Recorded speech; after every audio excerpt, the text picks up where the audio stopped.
Hello friends, welcome to my channel. So part 2 हम start करते हैं इस लेक्चर का। तो हमने लास्ट क्लास में क्या किया था, हमने इक्वेशन फाइंड किया। तो हमने एम्पलीट्यूड रेशियो लाया था A1/A2 equal to K over minus M omega square plus 2K। तो अभी हम क्या करते हैं कि हमने स्टार्टिंग में फाइंड किया था दो नेचुरल फ्रीक्वेंसी। क्यों है? क्योंकि 2 डिग्री ऑफ फ्रीडम सिस्टम है। तो ओमेगा 1 की वैल्यू ये थी, ओमेगा 2 वैल्यू की ये थी। अब हम क्या करेंगे, ओमेगा 1 और ओमेगा 2 को ये A1/A2 के रेशियो में पुट कर देते हैं। तो हमें क्या मिलेगा, amplitude ratio for omega 1 is equal to 0.618 और एम्पलीट्यूड रेशियो ओमेगा 2 के लिए हमें क्या मिलेगा, -1.618। तो अभी हमें क्या मिल रहा है कि दो डिफरेंट नेचुरल फ्रीक्वेंसी के लिए दो एम्पलीट्यूड रेशियो हमें मिल रहा है। और ये जो हमें पॉइंट मिल रहा है उसी पॉइंट को हम कहते हैं नेचुरल मोड। अभी हम देखते हैं कि नेचुरल मोड पर कैरेक्टरिस्टिक क्या होती है, हम क्यों उसको मतलब नेचुरल मोड कहते हैं। तो पहले तो ये देख लेते हैं कि जो ये रेशियो है, ये जो हमें रेशियो मिल रहा है ना A1/A2, ये हमें कोई एम्पलीट्यूड नहीं दे रहा है, हमें ये एम्पलीट्यूड का सिर्फ रेशियो दे रहा है। इससे हमें ये नहीं पता चल रहा है कि हमारा एम्पलीट्यूड कितना है कोई भी मतलब सिस्टम का। तो ये एक पॉइंट हो गया। फिर दूसरा एक है कि ये जो नेचुरल मोड है वो एक पर्टिकुलर फ्रीक्वेंसी पे डिपेंड करता है। मान लो कि A1/A2 है, वो एक ओमेगा n पे डिपेंड करता है या ओमेगा 2 पे डिपेंड करता है। तो जो नेचुरल फ्रीक्वेंसी की वैल्यू होगी उससे हमें एक पर्टिकुलर उसका रेशियो मिलेगा। एक तीसरा पॉइंट है कि अभी क्या होता है कि चलो अब यहाँ पर क्या हो रहा है कि ऑक्सीलेशन मोशन हो रहा है, ऑक्सीलेटरी मोशन हो रहा है। तो ऑक्सीलेटरी मोशन की कोई फ्रीक्वेंसी होगी और ये फ्रीक्वेंसी कितनी होगी, कोई एक ही होगी, क्योंकि कोई एक ओमेगा पे हमें एम्पलीट्यूड रेशियो मिलेगा, तो कोई एक ओमेगा के लिए हम ये फ्रीक्वेंसी फाइंड कर सकते हैं। तो ये भी हो गया। फिर दूसरा एक है कि natural modes can be thought of as special initial condition that cause the system to decouple into independent subsystem। अब ये क्या कह रहा है, मैं तो सिर्फ बोल गया हूँ।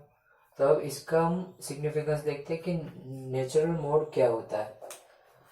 तो चलो पहले हम ये देखते हैं। अभी मान लो कि ये कोई ओमेगा है और ये ओमेगा के लिए हमें ये एम्पलीट्यूड रेशियो मिल रहा है। ये जो एम्पलीट्यूड रेशियो है ना, उस पर हमने सिस्टम को डिफाइन कर दिया। अब मान लो कि चलो मेरी सिस्टम ऐसी है,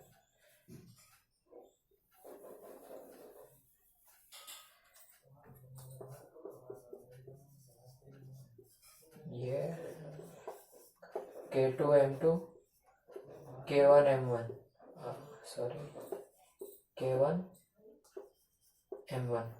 तो अभी क्या होगा यहाँ पर कि ये सिस्टम के लिए, सो अभी हमने ये क्या किया कि हमने ये सिस्टम कंसिडर कर दिया और ये सिस्टम के लिए ये 0.618 ऐसा एम्पलीट्यूड रेशियो है, वो हमने इस सिस्टम पे कर लिया। अब हम क्या करेंगे कि मेटलैब में इसका कोड बनेंगे। अब जब हमने कोड बनाया और एनालाइज किया तो यहाँ पर बिहेवियर क्या आ रहा था, ये ओमेगा 1 के लिए सिस्टम पे बिहेवियर क्या था। अरे आपको ऐसे मतलब आप मतलब सॉल्व करके आप इसका पता नहीं कर सकते हो 2 डिग्री ऑफ फ्रीडम के लिए, क्योंकि ये बहुत कॉम्प्लेक्स होता है। जब आप एनिमेशन उसका मेटलैब में देखोगे ना, तब आपको पता चलेगा कि कितना कॉम्प्लेक्सली ये मतलब को रिलेट होता है। मतलब ये लीनियर रिलेट नहीं होता कि मतलब एक कम होता है कोई एक ज़्यादा होता है, किसी भी टाइम पे ये चेंज हो रहा है। तो इसीलिए यहाँ पर क्या है, M1 और M2 है। तो ये फर्स्ट फ्रीक्वेंसी के लिए मतलब क्या कैसा बिहेवियर है, आप जब मेटलैब में देखोगे तो इसका एम्पलीट्यूड, इसका जो डिस्प्लेसमेंट और इसका जो डिस्प्लेसमेंट वो रिलेटिवली मतलब डिफरेंट आएगा। ये जो M2 है ना, वो बहुत ज़्यादा डिप्लेस करता है विथ रिस्पेक्ट टू M1। अब ये एनालाइज करोगे मेटलैब में तब आपको पता चलेगा। तो इससे हमें मतलब पता चलता है कि जो मोशन है, तो मोशन कैसे हो रहा है। तो हमें पता चलेगा कि हमारे लिए ये इतना मोशन जो हमने डिसाइड किया था तो वो ठीक है कि नहीं है। तो ये एक चीज़ हो गई। और एक बात बोल देता हूँ कि ये ओमेगा 1 के लिए ऐसा है। अब ओमेगा 2 के लिए कैसा बिहेवियर आता है, ये रहा वापिस M1 और ये रहा M2। तो यहाँ पर क्या होता है, कि ये M1 है और ये M2 है। तो ये क्या नीचे जा रहा है, बट इसका डिस्प्लेसमेंट ज़्यादा हो रहा है तो ये और नीचे जाएगा। और ये जो इसकी लिस्ट आएगा ना, तब ये तब पूरा नीचे होके ऊपर की तरफ आ जाएगा और पास में आके फिर वापस ये सेपरेशन लगा। यहाँ पर मैं ड्रॉ करके दिखाता हूँ आपको। ये M1, ये M2, ये नीचे गया, ये बहुत नीचे गया, ये अभी और नीचे आ रहा है, ये नीचे जाके ऊपर भी आ गया। तो ये ऐसा ही कॉम्प्लेक्स टाइप का ये मोशन होता है। तो नेचुरल मोड पे ये होता है कि सिस्टम आइसोलेट नहीं रहता, मतलब सब अपने आप ही, मतलब M1 अपनी तरह से घूम रहा है, M2 अपनी तरह से घूम रहा है, दोनों पे कोई डिपेंडेंसी नहीं है। तो वही नेचुरल मोड पे होता है।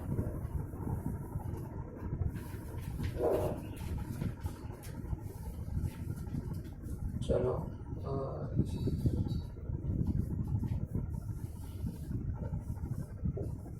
तो हमारा ये इक्वेशन क्या होगा, A1 161851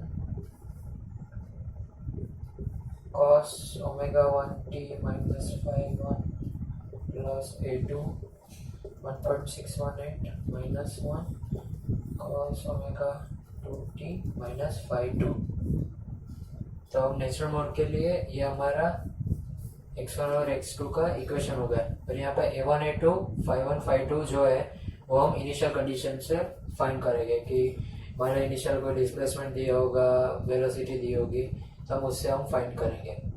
अभी क्या है कि इसको कोई भी हम डिफरेंशियल इक्वेशन को हमें सॉल्व करना है तो आप न्यूमेरिकल मेथड से भी सॉल्व कर सकते हो, या फिर मैटलैब में इनबिल्ट फंक्शन आता है ODE 45। तो ये कोई भी ऑर्डिनरी डिफरेंशियल इक्वेशन को सॉल्व करने के लिए यूज होता है। तो अब ये ODE 45 किस पे वर्क करता है, उसका जो बैकेंड में जो एल्गोरिथम है वो कुट्टा फोर्थ ऑर्डर मेथड से ये सॉल्व करता है। तो अभी आपको पता चल गया कि कोई भी हमें ऑर्डिनरी डिफरेंशियल इक्वेशन दे दिया है और हमें उसको न्यूमेरिकली फाइंड करना है, तो हम ODE 45 भी यूज कर सकते हैं, और या हमें हैंड कैलकुलेशन करना है तो हम फोर्थ ऑर्डर मेथड भी यूज कर सकते हैं। जो ये ऑर्डिनरी मेथड है वो आप न्यूमेरिकल मेथड में पढ़ गए हो। तो ये एक बात हो गई। अभी हम देखते हैं कि प्रैक्टिकली एक सिचुएशन लेते हैं कि मान लो आप एक जगह पे गए हो और आपको एक सिस्टम दे दी है कि ये एक सिलेंडर है, सिलेंडर का रॉड है, ये दो मास है, ये स्प्रिंग से अटैच है, ये मास M1 K1 M2 K2। और यहाँ पे हमने जो इक्वेशन सॉल्व किया उसके जैसा ही है ये। अब यहाँ पर आपको ना कुछ भी नहीं दिया होगा, आपको अपने आप ही फाइंड करना है कि M1 की वैल्यू क्या है, M2 की वैल्यू क्या है, K1 की वैल्यू क्या है, K2 की वैल्यू क्या है, और उससे हम फाइंड करके ओमेगा 1 और ओमेगा 2 लाना है, A1/A2 भी लाना है, और हमें डिस्प्लेसमेंट का फंक्शन भी क्रिएट करना है। हमारे पास यही है, कुछ भी नहीं दिया हुआ है, और हमें सिर्फ एक ही चीज़ दी हुई है कि मास दिया हुआ है जो ब्रास का बना हुआ है। तो अभी हम कैसे फाइंड कर सकते हैं, तो चलो हम स्टार्ट करते हैं मास से। अब अभी देख रहे होंगे कि यहाँ पर मास है, हमारा फिजिकल सिचुएशन है ऐसा मान लो। तो अब यहाँ पर क्या हो रहा है कि यहाँ पर, और हाँ एक चीज़ बोल देता हूँ कि यहाँ पर फ्रिक्शन भी होगा, मतलब ये सिस्टम डैम्प हो गई, ये सिस्टम अनडैम्प नहीं है। क्यों? क्योंकि अभी विस्कस डैम्पिंग में क्या होता है हमारा, विस्कस डैम्पिंग है, ये फोर्स है हमारा, ये हमारा डैम्पिंग रेशियो होगा। तो इसका हम जब डिस्प्लेसमेंट वाइज ग्राफ बनाते तो ये कैसा आता है, ऐसे कम होता जाता है, और ये डिपेंड किस पे करता है, minus zeta omega T. But यहाँ पर क्या लग रहा है, यहाँ पर तो ऐसा तो कोई फ्लूइड तो है ही नहीं बीच में, तो यहाँ पर क्या सिंपल फ्रिक्शन फोर्स लग रहा है। तो फ्रिक्शन फोर्स को हम कैसे डिफाइन कर सकते हैं, कूलम फ्रिक्शन से, फ्रिक्शंस, और कूलम फ्रिक्शन को क्या होता है, ये सिंपली ये कांस्टेंट ही होता है फ्रिक्शन। तो अभी ये कॉलम फ्रिक्शन का हम जब ये डिस्प्लेसमेंट का ग्राफ बनाता है तो कैसा आता है, ऐसा, और एक सडनली आके स्टॉप, और इसके टॉप की लाइन कंसिडर करें ना तो ये लीनियर रहेगी। तो इसका बिहेवियर डैम्पिंग जैसा तो है नहीं कि यहाँ पर क्या करोगे आप दोनों को डिस्प्लेस करोगे ना तो थोड़े टाइम के बाद सडनली स्टॉप ही हो जाएगा, मतलब धीरे धीरे कुछ भी नहीं होगा। तो ये एक आपको पता चल गया कि यहाँ पर फ्रिक्शन फोर्स है, तो डैम्पिंग जैसा तो डैम्पर तो है, मतलब फ्रिक्शन तो है, पर उसका बिहेवियर विस्कस जैसा नहीं है। तो अब यहाँ पर वापस आ जाता है कि हमें M1 दिया हुआ है, M1 और M2 फाइंड करना है। तो कैसे करेंगे, यहाँ पर आप देख सकते हो कि यहाँ पर M1 का मटेरियल दिया हुआ है ब्रास, तो उससे हम उसकी डेंसिटी निकाल सकते हैं, हाँ निकाल सकते हैं। M1 की हमें डायमीटर हम फिजिकली मेजर कर सकते हैं, डायमीटर है और उसका लेंथ है, तो हम इसका वॉल्यूम भी फाइंड कर सकते हैं। तो हमें क्या मिलेगा, मास मिलेगा।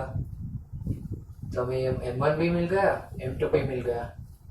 और यहाँ पे जब हम सॉल्व करते हैं, मतलब आपको जब ये मतलब दिया होगा और आप उसको सॉल्व करोगे तो ये आंसर आएगा 0.2929 kg M1, और ये M2 आया 0.5938 kg। अब आपको क्या करना है कि आपको फाइंड करना है K1 क्या आएगा। और यहाँ पर एक बता देता हूँ, यहाँ पर एक स्टॉपर दिया हुआ है। अब आप क्या करोगे, आप दोनों को एक साथ मूव करोगे तो आपको कुछ भी नहीं मिलेगा, क्योंकि दोनों तो मतलब एक साथ ही तो नहीं घूमने वाला है, डिफरेंट ही घूमने वाला है। तो अब यहाँ पर आप एक काम कर सकते हो, स्टॉपर का यूज कर सकते हो। आप क्या करोगे, स्टॉपर को फिट करोगे तो ये M1 फिक्स हो गया, M2 मूवेबल है। तो अब ये कौन सी कंडीशन हो गई, 1 डिग्री ऑफ फ्रीडम जैसी कंडीशन हो गई। इसीलिए मैंने आपको पहले वीडियो में दिखाया था कि क्यों 1 डिग्री ऑफ फ्रीडम लिया, तो आपको यहाँ पर काम आएगा M2 K2। अब आप यहाँ पर क्या करोगे, इसको डिस्प्लेस करके छोड़ दोगे तो ये ऑक्सीलेशन करेगा। तो हम क्या फाइंड करेंगे, कोई भी मान लो कि 10 राउंड के लिए हमने इसका टाइम पीरियड फाइंड किया TP2, तो TP2 क्या आ रहा है, 0.83 सेकेंड आ रहा है। अब TP2 से हम क्या फाइंड कर सकते हैं, इस सिस्टम की नेचुरल फ्रीक्वेंसी, तो omega N2 is equal to √K/M, क्योंकि इसका तो इक्वेशन क्या आएगा, इसका हम इस सिस्टम का इक्वेशन बनाएंगे तो mx double dot plus kx is equal to 0। तो इस सिस्टम का ओमेगा n क्या है, क्या K/M आया, K/M आ गया। हमारे पास ओमेगा N2 तो नहीं है पर टाइम पीरियड है, तो टाइम पीरियड से हम ओमेगा N2 फाइंड कर देंगे। ओमेगा N2 से हमारे पास मास भी है, तो हमें क्या मिल जाएगा, ओमेगा N2 है K2 M2 है, ओमेगा N2 है तो हमें क्या मिलेगी, K2 मिलेगी, क्योंकि ये ओमेगा N2 M2 और K2 के सिस्टम के लिए है, तो इसीलिए हमें K2 मिल गया। अब हमें K1 भी फाइंड करना है, तो वही चीज करेंगे। M2 को हाथ से पकड़ लिया हमने तो मतलब फिक्स हो गया। M1 को ऑक्सीलेशन दिया, उसका टाइम पीरियड TP1 फाइंड किया, ओमेगा N1 फाइंड किया, और इससे हम K1 फाइंड किया, तो हमें क्या मिल गया, K1 भी मिल गया। चलो हमें K1 मिल गया, K2 M1 M2। तो अब हम फाइंड कर सकते हैं omega N1 of this system, omega N2 of this system, ये पूरे सिस्टम के लिए। क्योंकि हमें बेसिक पैरामीटर क्या चाहिए थे, K1 M1 K2 M2। तो अब क्या करोगे आप, आपने जो इक्वेशन लिखे होगे ना उसमें जाके पुट कर देना और उसको सॉल्व करना, तो आपको पूरा पता चलेगा कि ये कैसे सॉल्व हो रहा है। और फिर आपको लास्ट में और आपको बता देगा कि K1 की वैल्यू क्या है। हमें K1 की वैल्यू है 50.45 न्यूटन पर मीटर, K2 की वैल्यू है 34.03 न्यूटन पर मीटर। K1 और K2 के वैल्यू हो गए, तो हम इससे x1 और x2 का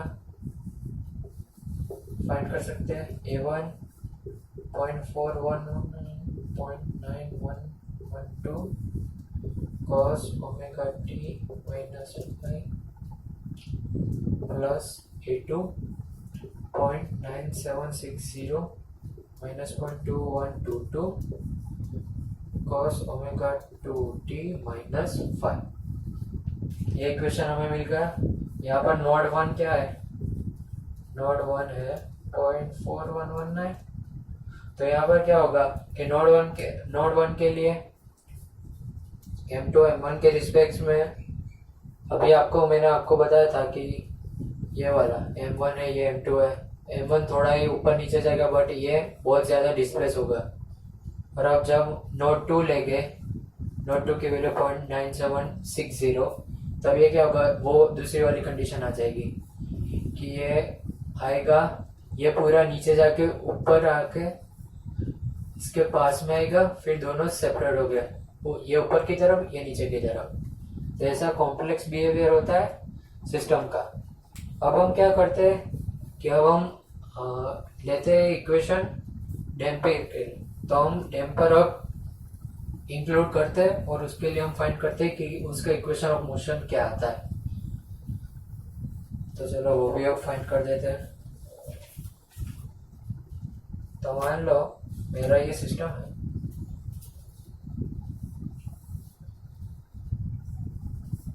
K1 C1 M1 K2 C2 M2 K3 C3। अब तीनों के लिए इक्वेशन ऑफ मोशन निकालेंगे। आपको पता है ये M1, ये क्या होगा, K1 ये x1 से जा रहा है, x2 F1 F2 K1 into x1। Damper के लिए क्या होगा, डैम्पर डिपेंड किस पे करता है, वेलोसिटी पे डिपेंड करता है, तो C1 इंटू x1 डॉट। अब यहाँ पर क्या होगा, वही स्प्रिंग कंप्रेशन टेंशन में जाएगा, K2 x1 minus x2 K2 x1 dot minus x2 dot sorry C2। M2 के लिए K2 x1 minus x2 C2 x1 dot minus x2 dot, और यहाँ पर ये x2 आगे जाएगा तो K3 कंप्रेशन में आएगा, तो उसका रिएक्शन, इसको M2 को कट कर लो तो वो स्प्रिंग इनिशियल पोजीशन में जाने के लिए क्या होगा, टेंशन होगा। तो ये आया K3 x2 C2 x2 dot. अब ये दोनों का इक्वेशन बनाओगे तो आपको ये फाइनल दोनों के लिए इक्वेशन ये आएगा, for M1 C1 plus C2 x1 dot minus C2 x2 dot plus K1 plus K2 x1 minus K2 x2 is equal to F1।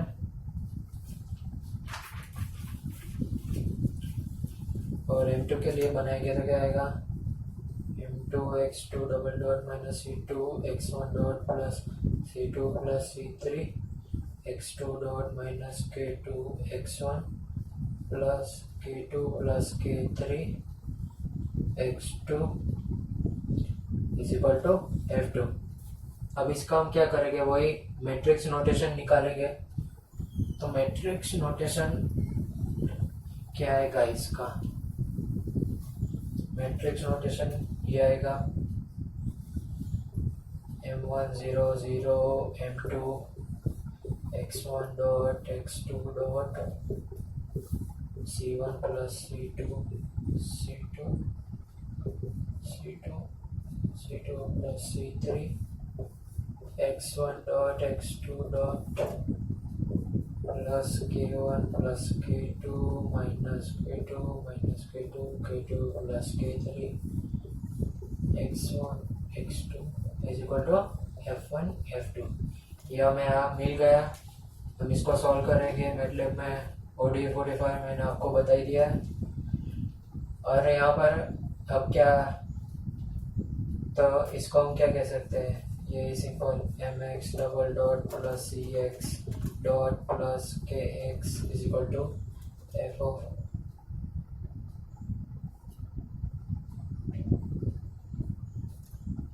t। यहाँ पर क्या है, ये जो xt है और ये ft है, दोनों वेक्टर है। क्योंकि क्या मैग्नीट्यूड पर भी डिपेंड करता है, डायरेक्शन पर भी डिपेंड करता है। ये सारे टर्म, ये सिर्फ मैग्नीट्यूड देता है, कोई डायरेक्शन दे रहा है नहीं दे रहा है। अभी हम यहाँ पर क्या करते हैं कि मान लो जितने भी फोर्स है ना वो 0 है और जितने भी डैम्पर है ना वो 0 है, तो उसको रख दिया। आपका इक्वेशन ये आएगा m1 x1 double dot plus k1 plus k2 x1 minus k2 x2 equal to 0, m2 x2 double dot plus minus k2 x1 plus k2 plus k3 x2 equal to 0। ये दो इक्वेशन आ गए। अब हमें इसको solve करना है analytically. तो हम क्या करेंगे कि x1 is equal to a1 sine omega T plus five और x2 is equal to a2 sine omega T plus five. हम साइन भी यूज सकते हैं, कोस भी, पीरियोडिक फंक्शन होना चाहिए। और बस अभी हम नेक्स्ट लेक्चर में देखेंगे कि हम इसको कैसे सॉल्व कर सकते हैं। Thank you.